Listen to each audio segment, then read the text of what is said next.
Yeah, I'm crushing my Q4 goals this year. Why is that? I don't have any. Yeah, that makes two of us. I can't believe it. Like, I made the whole sheet, and I was like, you know what? This is going to be perfect. Finishing out Q3, got them up to date, and then totally spaced on Q4. Yeah, I kind of did the same thing. I started doing the quarterly tracking of my net worth, and yeah, I didn't do anything for Q4 yet for goals. That's horrible. Yeah, I should get on that.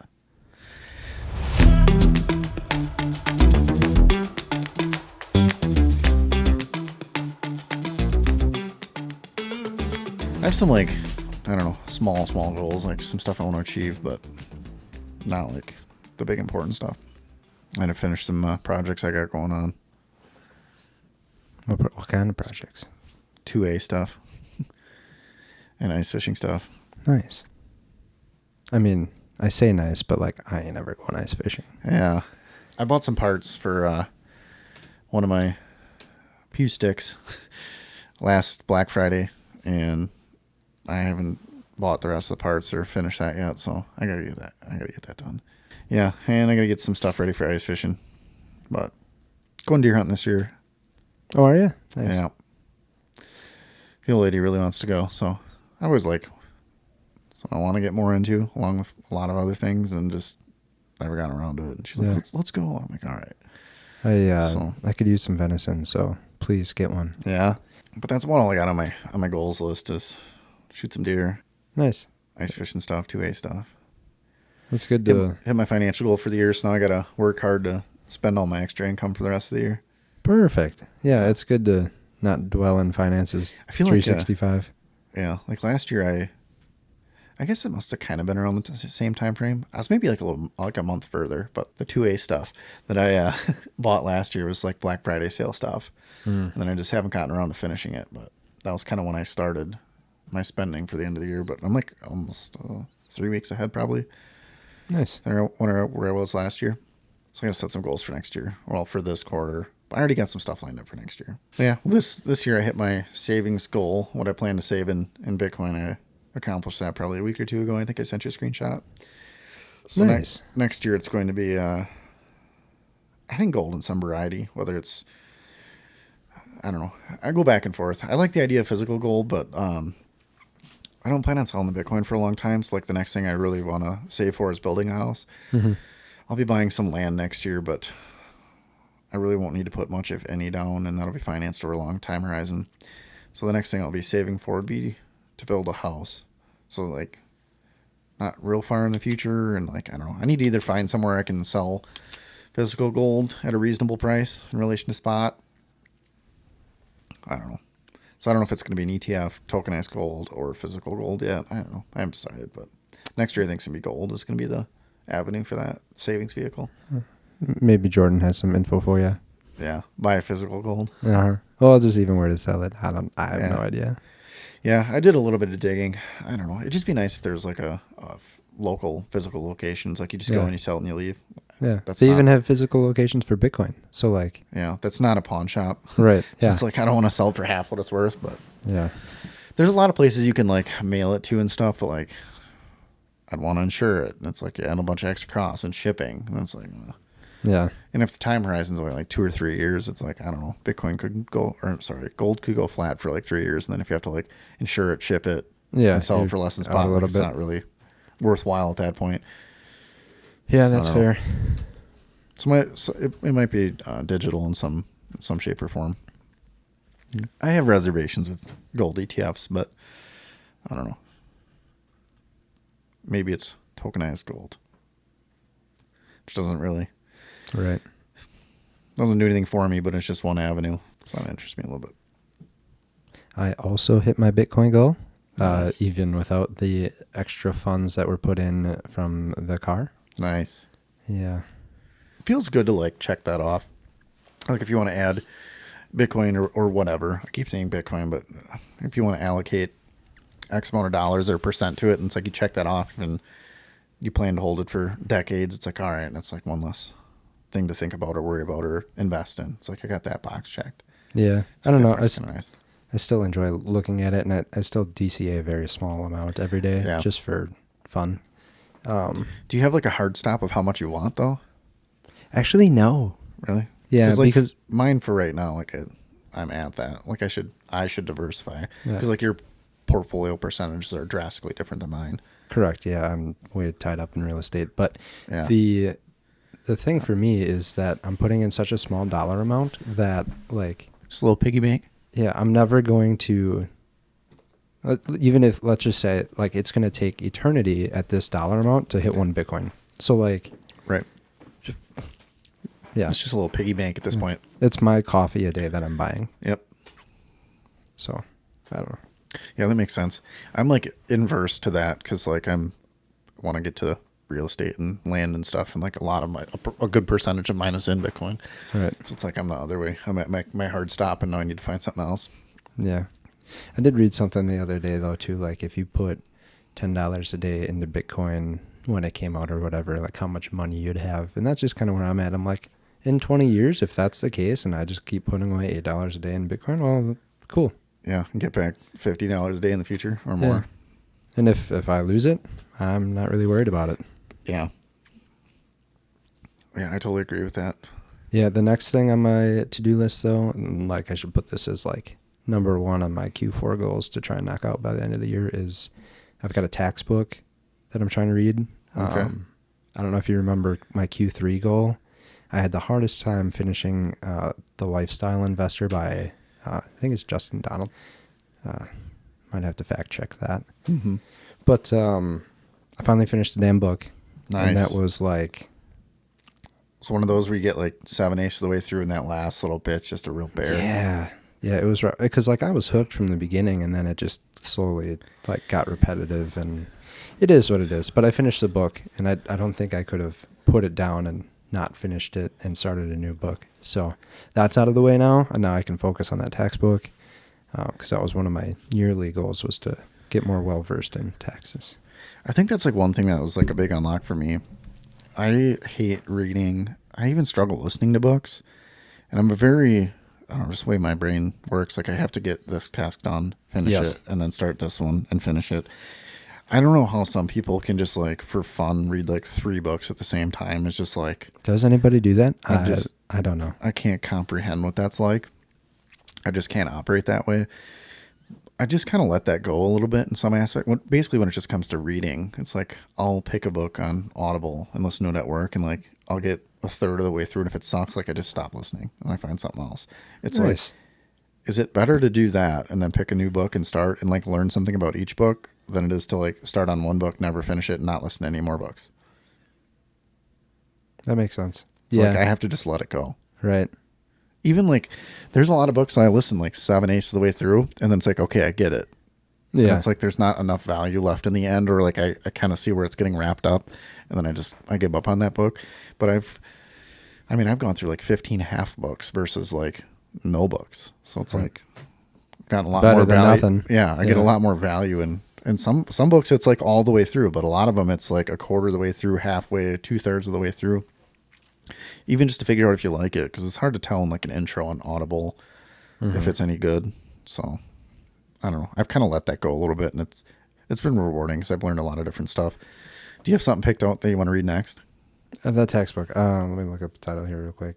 If any of you guys have a favorite book out there, drop it in the comments, please. I'd love to know what it is. I'm trying to listen to more and more books. Or if you've had a favorite one that you have read, let us know. Yeah, the book's called Tax-Free Wealth by Tom Wheelwright. I read like, I don't know, a couple pages so far, and it's not like a boring tax book, so I'm intrigued, but we'll see. Do you ever listen to books? Probably not. No, I listen to music a lot. I know. So, no time for that. I had one that I listened to. I don't have it on paper. I'll order it for you. I thought it was really good. It's kind of on the conversations we've been talking about, starting a bunch of small different businesses and stuff. Mm-hmm. And even this venture, one that actually made it like almost all the way through was Buy Back Your Time. And that was by, it'll come to me. 8 hours later. But basically it was like the premise. If you have a business, it's not even a business. Like if you have a job and it's like, if your job is really demanding and stuff, and like, it seems like for everyone works a lot. Nobody has like a ton of free time. It's like, is it more economical to pay someone to come clean your house to spend more time with your family because you have to work so much because of your job or because you need the money or something? Right. It's like, what is your time? It's like, what is your time worth? Exactly. Because like if you start a big business like Amazon, it's like, well, the amount of work you put in per hour, creates millions of dollars an hour. It's like, it doesn't make sense for you to cut your lawn. Unless you like cutting your lawn. Yeah. That's kind of where I'm at. Now, shoveling, snowblowing, on the other hand, I really considered, hiring that out this year. We'll see. Got to give credit where credit's due. That book was by Buy Back Your Time, was by Dan Martell. Oh, yes. He also has some content on YouTube if people also hate reading or don't listen. But it was actually a good book. I'm not a real big book person, but that was a good one for me. Just the whole thought process behind it. Time's hard to replace. Yeah, very true. Hardest commodity to replace. My workout goal's going well, though. Yours is? Yeah, I didn't change anything for Q4, so I guess that's still like running from Q3, but Literally? this is very funny. No, actually, I did not put anything specific to running on there. It's more of a cardio day on Wednesdays, but anyway, I started that mid-year after I realized the workout plan I had was a little... Expound on this. Yeah. Tell the class what you used to do for a workout goal, and then your revelation, what you changed. My workout goal consisted of, different parts of your body to work out every single day. Yep. So, like, one day would be arms, the next day would be, legs, chest, Don't whatever. skip leg day? Yeah, Yep. that was definitely in there. What I realized was I was doing a lot of exercises that negated other exercises. Like, my chest was weak from one day, and then I was using my chest the next day, and it was bad. And then I wasn't giving myself any time to rest. Mm-hmm. So that kind of sucked. And then I was like not seeing any gains, and I was like, shoot, we should probably go to 2-a-days. So I was trying to maximize effort, and that was the wrong way to do it. Instead, I sat down and read many different articles and constructed my own plan that is now spaced out accordingly. Gave myself a day for rest. It's better. I think that's awesome. A lot of people, myself included, might set a goal, and if you don't really put a whole lot of thought into it, or you're just not knowledgeable on the topic and you don't see the results, like so many people just like, it's just not worth it, or it's just not worth the amount of effort you're putting in for the results you're getting. Right. The older I get, the more I look at stuff and like, is it really worth your time? And it's like, well, if it's not working, do you either just stop doing it, or do you find a better way to do it? And like, are you tracking, like, what are your results? I'm not saying like weigh yourself every day, but like, if you find yourself dreading doing it every day, like, it's not sustainable. So it's just like being self-aware, looking at your goals, and some kind of measurement in your mind. It's like, I want to weigh X or look like this, or, some kind of measurable goal. Yeah. One thing I will say though, and I'm glad you brought it up, is kind of like worth your time, even if you're not seeing like the gains or the weight loss or whatever you wanted to see out of it. Yep. There's many studies out there that shows that working out, weightlifting, Physical activity. yeah, is way better than like antidepressants for depression. Oh, I believe that. Yeah. Like it outweighs drugs tenfold. Oh, I totally believe that. And like it's noticeable. Like you may dread doing it, going down cold basement or whatever, going to the gym, whatever. Yep. And then afterwards you're like, oh, all right, I feel good. Time to crush the day. I think like opportunities, like putting yourself in a room of opportunity, I think that stuff is helpful too. Like maybe if the fitness portion doesn't even work out, I've listened to a lot of people talking about like habit stacking. Yeah. So it's like, if you don't eat good and you don't work out, and you work out and then, you start eating good in conjunction, and then even if you don't work out anymore, like at least you still eat better than you did. Right. Or it's like more good habits you can stack on top of each other, like the more well-rounded and better success you'll have in totally different areas. Yeah. 100%. So I think that's important.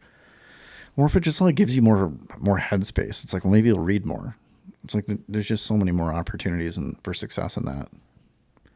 Just finding value and stuff.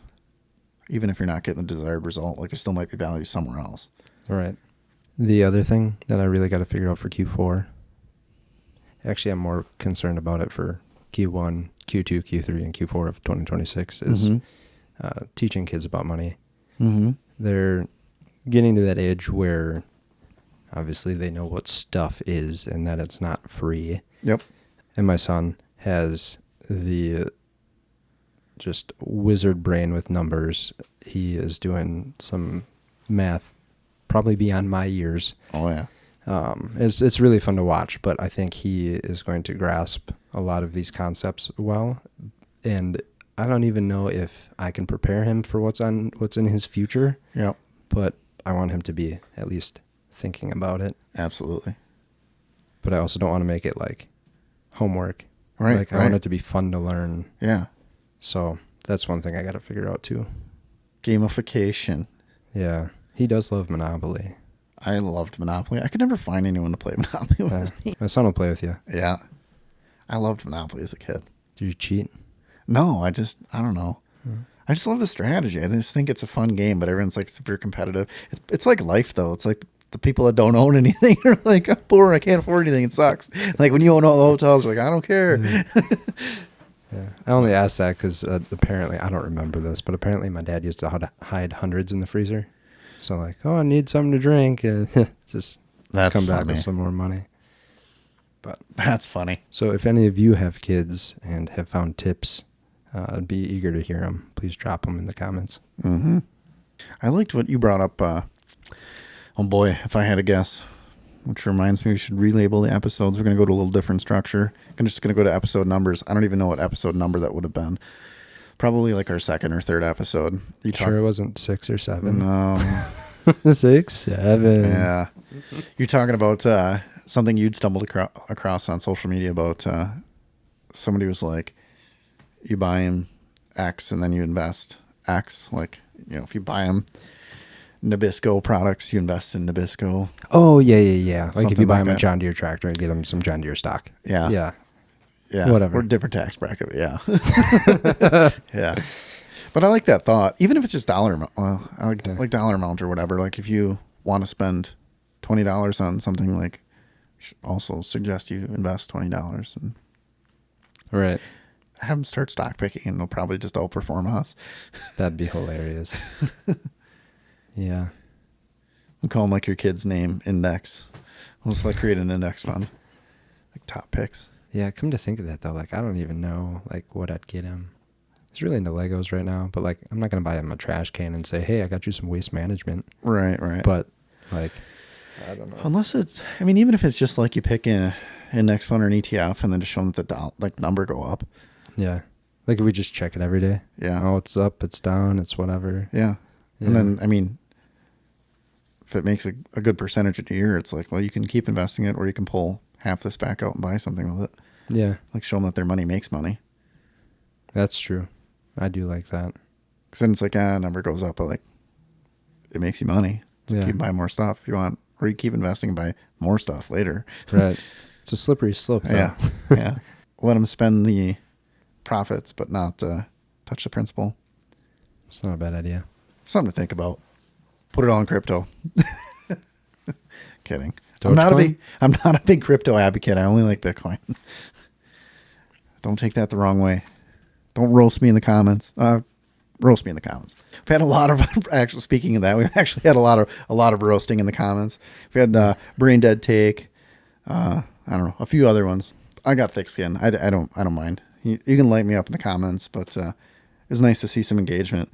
We had a few comments on a few of our shorts that people didn't necessarily agree with what we said, but all in all, it was we're very, very aligned in what we thought. It was just it's like anything on the it's like anything on the internet. It's like you take the context out of it. It's like I don't agree with that, but it's like that was only a snippet of the whole episode.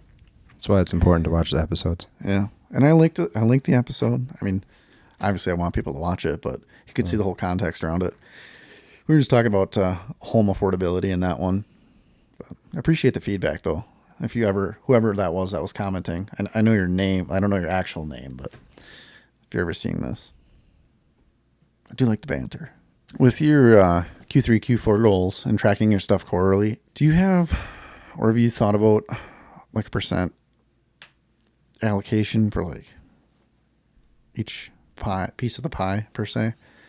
Or do you have like a goal or projection or anywhere you want to be or don't want to be?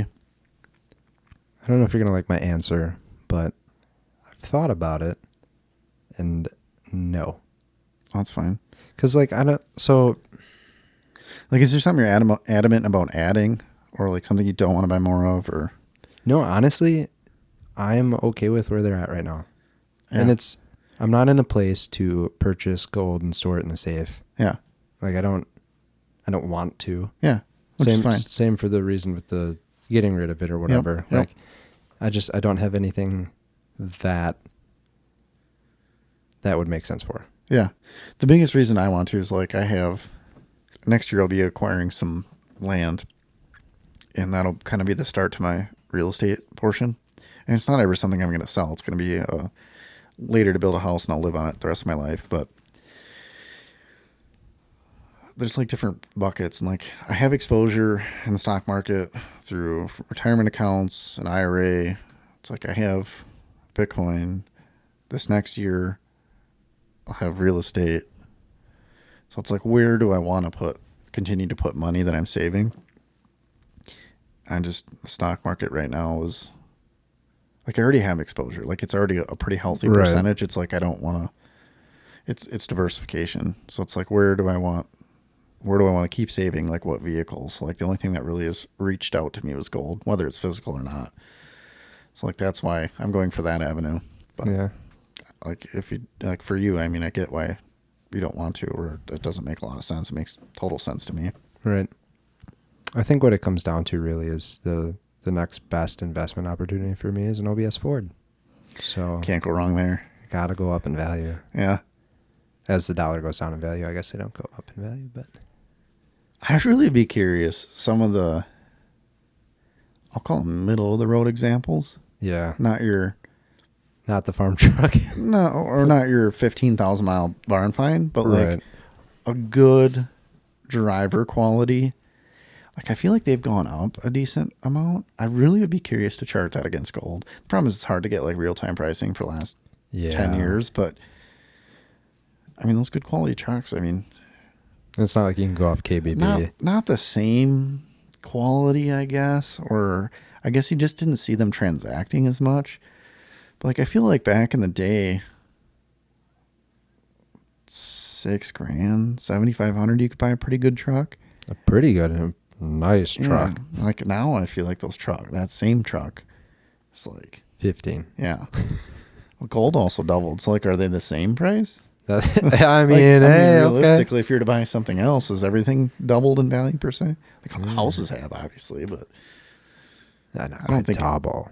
I mean, Okay, yeah, pretty close. I don't think investing in Samsung TVs would have been as lucrative. Like, Right. of all the other stuff you're going to buy, like I think that was probably pretty decent. Yeah. I always enjoyed that aspect of car ownership. We don't talk about cars a lot. Let's talk about cars. Ooh, I'd love to. I always liked buying. Junk. Yeah. Well, I literally was just going to say buying like good examples, because I bought both ends of the spectrum. I bought stuff that like should have been like in the junkyard. That Mach 1, flawless. Yeah. Or like the truck that was half parted out and rolled over. Well, I don't remember. Well, yeah. Both ends of the spectrum. I do remember, though, there was I think it was an extended cab, unfortunately. Or was it a crew cab? I don't know. You had one with like flawless interior. The memory came up on my Facebook the other day, and it was pristine. Yeah. But if you buy like good examples like that, like in nominal terms, like they go up in value. Like you're not necessarily gonna have the same buying power, but If like you don't pack on the miles and keep it nice. Yeah. Yeah. I mean, just put like a decent amount of miles on stuff and, not wreck it. They usually do pretty well. I mean, if you go buy we'll just say it, like a 10-year-old Mustang and like drive it for 3 years, like you're probably not selling it for more than you paid for it. Ask me how I know. Multiple times. Yeah. But if you buy, A Porsche 911. yes, up in value. Yeah. Like that collective aspect is nice. I haven't even looked in a long time. I wonder what like quality Mach 1 prices have done. Actually, they're Same? Cheaper? The couple I've seen weren't like the best examples are all right, but I'll lean on the cheaper to same yeah, end, like on that which is lower. so surprising. I mean, Yeah. I guess like not everyone's into Mustangs. Like I'm not saying that's like my whole life, but like I think the biggest factor is like 5.0s came down. So it's like, what I are you? feel like there's like a collector value. It's Oh, like for sure. if you just want a 5.0 GT, like everyone has that. Yeah. It's like who cares? But it still blows me away. I've thought this for a long time. Another car I've always wanted. It's like an '01 Bullet. And those just never did well price-wise.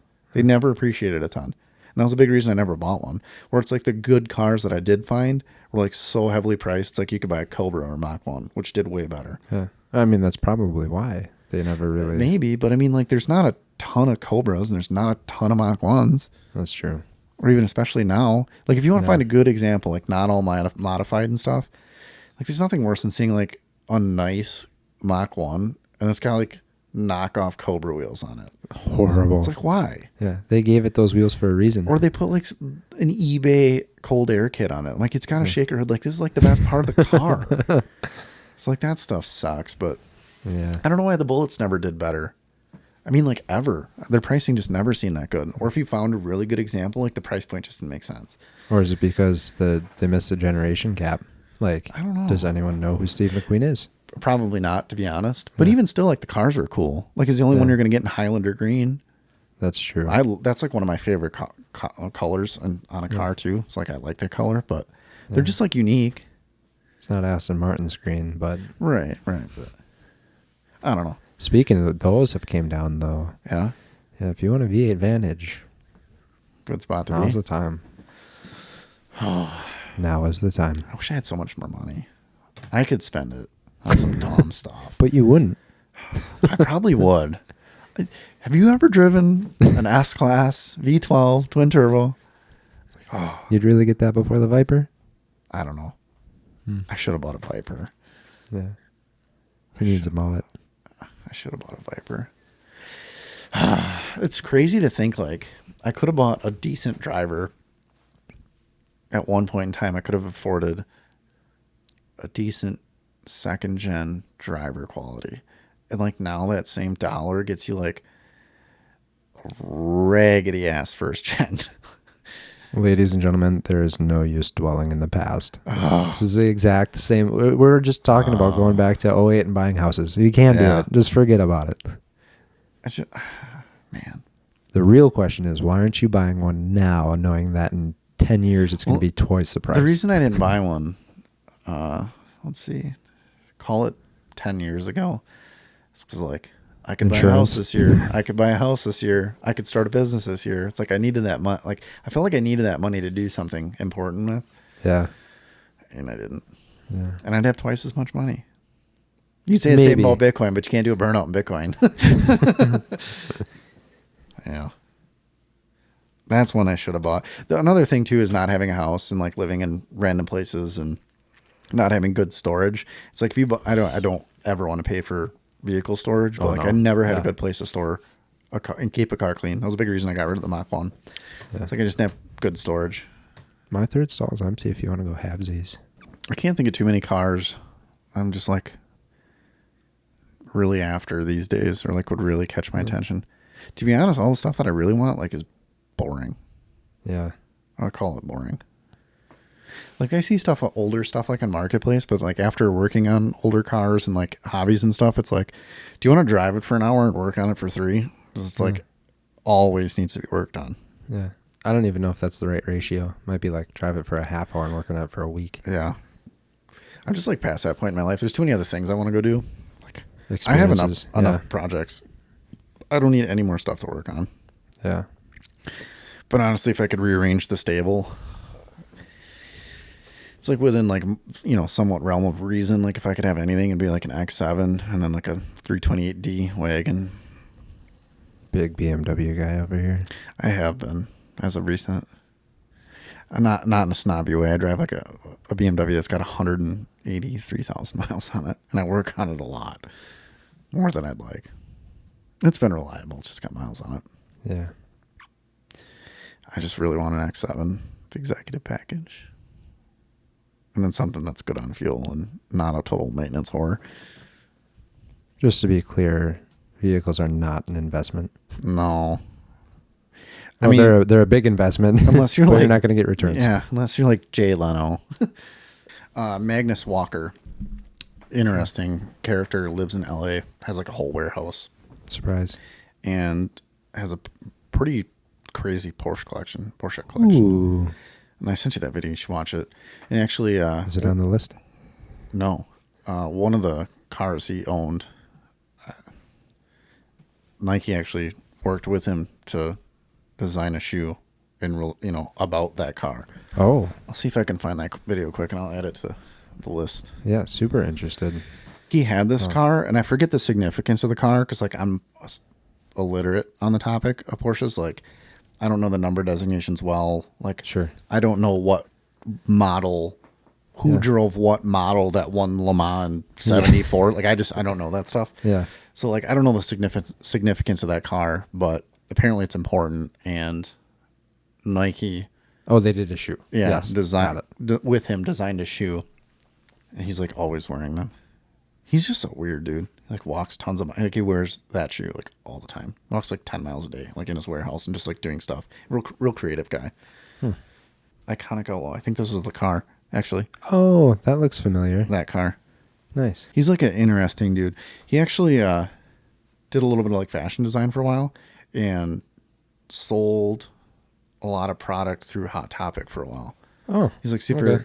I think he was from like England or Scotland or something like that. And wanted to move to LA. It was like sex, drugs, rock and roll, and like wanted to make his fame and fortune, and just like didn't have any appealing opportunity where he was at. And he's just like, this is where all the magic happens. And he went there and he just like made a life, like did crazy stuff. That's awesome. I mean, his warehouse and his cars and stuff have been in, I think mostly his warehouse. It's like rented out to like he was renting stuff out like monthly for music videos. Oh, like made tons of money doing that. Like as an investment property, like just a really abstract dude that just like capitalizes, found an opportunity every which way. I just like randomly stumbled upon that video one day and it was like 8 minutes and I watched it. I'll add it to your to-do list. Thank you. Speaking of creative guys, I found this guy, the Professor Nick Harrison, and he's on TikTok, making funny reels, shorts, whatever, and he does covers, AI covers of like popular tunes. I think my favorite's probably 3 a.m. by Matchbox 20, but covered by him, and he turns them into soul, and it's like soul music, and it's like, I don't know, really a vibe. Yeah, it's all AI generated. Yeah, which is wild, like that it can sound that good and it's not a real human. It's just mind blowing. But it's really cool because it's on YouTube and stuff too. I'll drop a link here, but it's the album name is called Art Official Soul. So like really clever play on words there. So creative. Yeah, definitely you guys should check it out. Yeah, it's just been mind blowing though. That vibe resonates with me. I went on a little stint one time after vacationing and going to this Prohibition era bar. They had music playing in the background, and it was by Postmodern Jukebox. Oh yeah. And they just like remake super, I call them pop music or popular songs in the sound of like big band or like jazz band or that kind of era, big swing. And there's some like really interesting ones. I mean, there's Blink 182 to Matchbox. I mean, there's anything and everything. Yeah, I think they even had Eminem. Yeah. I mean, there's just like everything. It's really Johnny fun. Cash. I always thought that was super interesting. It's like you start listening to it and the song's like really good and you're like trying to think who originally sings it and like you know the words, but like it sounds totally different. Yeah. Really fun game to play with your friends. Guess that tune. Yeah. Throw it on random. Scott Bradley did that. Yeah. Check those things out if you guys are into music. It's just wild how much opportunities out there with AI that like who would have thought? Like I don't know. Just like, being I more feel creative and doing something different. Yeah. We must be missing something. Yeah. Like there's got to be something. Who else has got AI business ideas? We want to hear them. Yeah. We'll see if we can do a proof of concept or something. Done a lot of research on print on demand recently. Not a lot of research, but I'm more introduced to it, I guess, or people that are doing it. I thought that was kind of interesting. I mean, AI could probably set up the website. Yeah.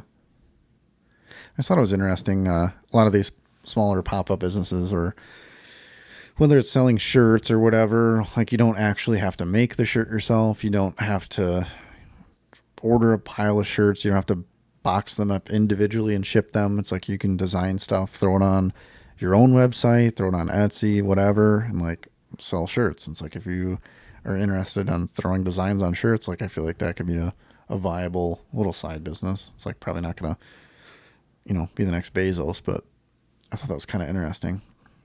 Yeah, I'd also be curious to weigh the cost of like Cricut and your time for actually just shipping it yourself. But yeah, I mean, it could be a more, better alternative. I feel like skip all that stuff and just be creative. Probably be higher end quality too in the long run. Yeah.